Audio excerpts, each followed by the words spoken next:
অনেকেই আমাকে প্রশ্ন করছে বা কমেন্ট করছে যে আপনি সালাফি হয়ে কেন জামাতে ইসলামের পক্ষে কথা বলছেন, কেন জামাতের জন্য আপনি ভোট চাচ্ছেন।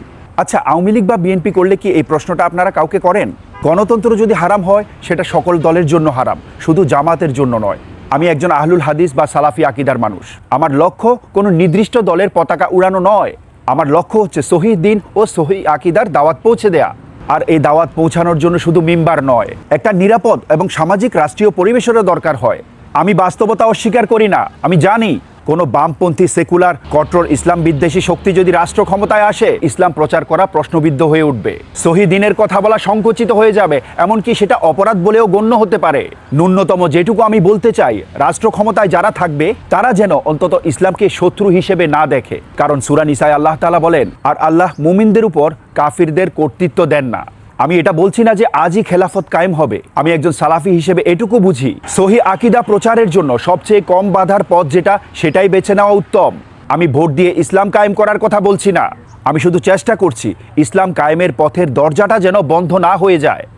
আমি একটা বিষয় পরিষ্কার করে বলতে চাই, আমি কাউকে নবী বা রাসূল মনোনীত করছি না, এবং আমি কাউকে মাসুম বা নিষ্পাপও ঘোষণা করছি না।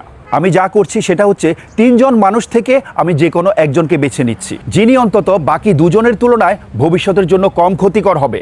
এটাই তো বাস্তবতা। আল্লাহ তাআলা বলেন, নিশ্চয় আল্লাহ তাআলা তোমাদেরকে নির্দেশ দেন আমানত তার যোগ্য ব্যক্তির কাছে অর্পণ করতে। রাষ্ট্র, নেতৃত্ব, এগুলোই তো সবচেয়ে বড় আমানত। আর আমানত অযোগ্য ব্যক্তিদের কাছে তুলে দেওয়া কি সেটা তাকওয়া? মহান আল্লাহ তাআলা সূরা তাগাবুনে বলেন, তোমরা আল্লাহ তাআলাকে ভয় করো তোমাদের যতটুকু সামর্থ্য আছে। আজ যদি আদর্শ ব্যবস্থা পুরোপুরি কায়েম করার ক্ষমতার বাহিরে হয়, তাহলে কি আমি হাত গুটিয়ে বসে থাকব, নাকি যতটুকু ভালো বেছে নেওয়ার সুযোগ আছে সেটা গ্রহণ করব? সহিহ মুসলিমে রাসূল সাল্লাল্লাহু আলাইহি সাল্লাম বলেন, তোমরা তোমাদের শাসকের কথা শুনবে ও মানবে যতক্ষণ না তা শরীয়তের বিরুদ্ধে যায়, যতক্ষণ না তা প্রকাশ্য কুফরি হয়। আমি স্পষ্ট করে বলতে চাই, আমি গণতন্ত্রকে ইবাদত মনে করি না, আমি সেটাকে হারাম জেনেই বলছি। কিন্তু গণতন্ত্রকে হারাম বলে সেটা থেকে দূরে সরে যাওয়াকে আমি রাষ্ট্রদ্রোহিতা মনে করি, সেটি রাষ্ট্র ও জনগণের প্রতি দায়িত্বহীনতা মনে করি। গণতন্ত্রকে হারাম বলে আপনি আপনার ভোট বর্জন করলেন, আপনি ভোট দিলেন না। যেখানে 3 জন লোক প্রার্থী ছিল সেখান থেকে আপনি একজনকেও বেছে নিলেন না। কিন্তু আপনি বেছে না নিলে কি হবে? সেই 3 জন থেকে যে কোনো একজনকে যে কেউ বেছে নিচ্ছে। তাহলে 3 জন থেকে তুলনামূলক ভালোকে আপনার বেছে নিতে দোষ কোথায়?